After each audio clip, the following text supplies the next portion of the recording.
অনেক দিন আগের কথা, যখন জীবন ছিল সহজ কিন্তু কঠিন। সেই সময়টা ছিল প্রকৃতির সাথে মানুষের এক নিবিড় সম্পর্কের যুগ, যেখানে প্রতিটি দিনের রুটি জোগাড় হতো নিজের হাতের শ্রমে, নিজের ঘামের শক্তিতে। শহর থেকে বহু দূরে এক নির্জন প্রান্তরে এক জীর্ণ কুঁড়েঘরে বাস করতেন এক বৃদ্ধ। নাম তার রহিম। তার বয়স হয়েছিল অনেক। সময়ের ভারে তার পিঠ বেঁকে গিয়েছিল, হাত কাঁপত আর চোখে ঝাপসা দেখতেন। তার মুখের প্রতিটি বলিরেখা যেন এক দীর্ঘ সংগ্রামের কাহিনী বলছিল। জীবনের চড়াই উথরাইয়ের নীরব সাক্ষী ছিল সেগুলো। রহিমের জীবনে ছিল না কোনো সন্তান, ছিল না কোনো নিকটাত্মীয়। তার একমাত্র সঙ্গী ছিল একটি পুরনো কুড়াল, যা দিয়ে তিনি জীবিকা নির্বাহ করতেন। আর তার রবের প্রতি ছিল এক অটুট অবিচল বিশ্বাস। তিনি দৃঢ়ভাবে বিশ্বাস করতেন আল্লাহর কালামে, যেখানে বলা হয়েছে, আর যে আল্লাহকে ভয় করে আল্লাহ তার জন্য পথ খুলে দেন এবং তাকে এমন উৎস থেকে রিজিক দান করেন যা সে কল্পনাও করতে পারে না। এই আয়াতটি ছিল তার জীবনের প্রতিটি শ্বাস প্রশ্বাসের সাথে মিশে থাকা এক পরম সত্য, তার প্রতিটি কষ্টের মুহূর্তে সান্ত্বনার উৎস। প্রতিদিন সকালে ফজরের নামাজের পর তিনি তার পুরনো কুড়ালটি হাতে নিয়ে জঙ্গলে যেতেন। শুকনো ডালপালা কাটতেন, লাকড়ি জড়ো করতেন। তারপর সেই বোঝা পিছে নিয়ে শহরের বাজারে যেতেন বিক্রি করতে। এইভাবেই তার দিন কাটত, একঘেয়ে কিন্তু শান্তিময়। তার সামান্য আয় দিয়েই চলত তার জীবন। কোনো অভিযোগ ছিল না, ছিল শুধু আল্লাহর প্রতি অগাধ শুকরিয়া। কিন্তু সেই বছর শীত এসেছিল তার সব নির্মমতা নিয়ে। রাতগুলো হয়ে উঠেছিল দীর্ঘ এবং হিমশীতল। কুড়েঘরের ফাঁক ফোকর দিয়ে কনকনে বাতাস ঢুকে হাড় পর্যন্ত কাঁপিয়ে দিত। এক রাতে রহিম অনুভব করলেন তার শরীর আর সায় দিচ্ছে না। বয়সের ভারে এবং শীতের প্রকোপে তার শক্তি যেন নিঃশেষ হয়ে আসছিল। বোঝা বহন করার ক্ষমতা তার আর অবশিষ্ট ছিল না। তার মনে এক গভীর চিন্তা বাসা বাঁধল। কিভাবে চলবে তার জীবন? কিভাবে আসবে তার রিজিক? তিনি তার পুরনো পাটির ঝুড়িটি খুললেন। ভেতরে জমানো ছিল তার সারা জীবনের সঞ্চয়, কিছু তামার পয়সা, কিছু রূপোর মুদ্রা। প্রতিটি মুদ্রায় যেন তার কষ্টের, তার ত্যাগের গল্প লেখা ছিল। এই সামান্য সঞ্চয়ই ছিল তার শেষ ভরসা।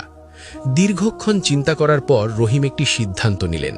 কাল ভোরে তিনি পশুর বাজারে যাবেন, একটি গাধা কিনবেন যা তার বোঝা বহন করবে এবং তার জীবিকা নির্বাহে সাহায্য করবে।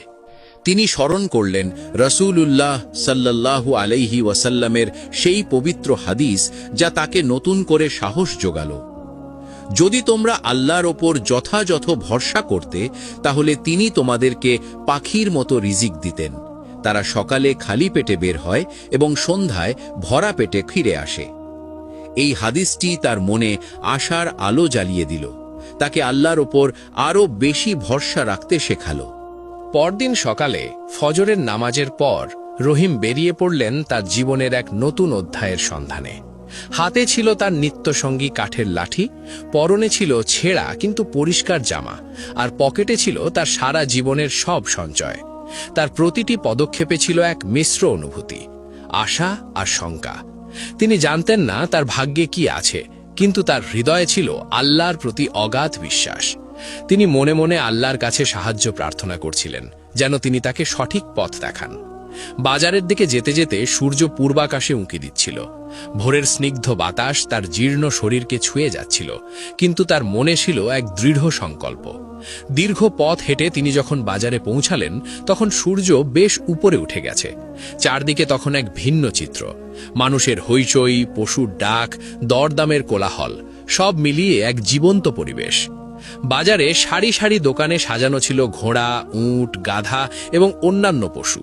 প্রতিটি পশু দেখতে ছিল সুস্থ, সবল এবং দামি।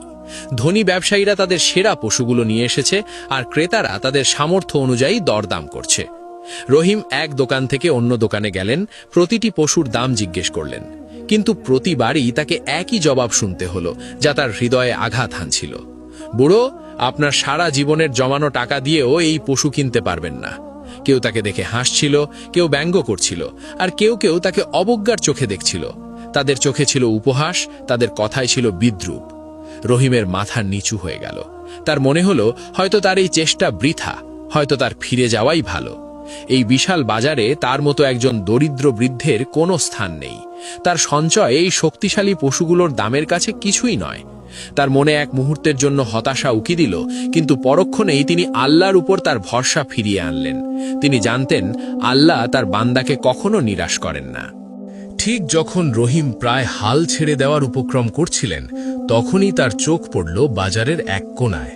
সেখানে একটি খচ্চর দাঁড়িয়েছিল, একদম একা। তার চারপাশে কোনো ভিড় ছিল না, কেউ তার দিকে তাকাচ্ছিলও না। খচ্চরটি ছিল রোগা, দুর্বল এবং তার একটি পায়ে ছিল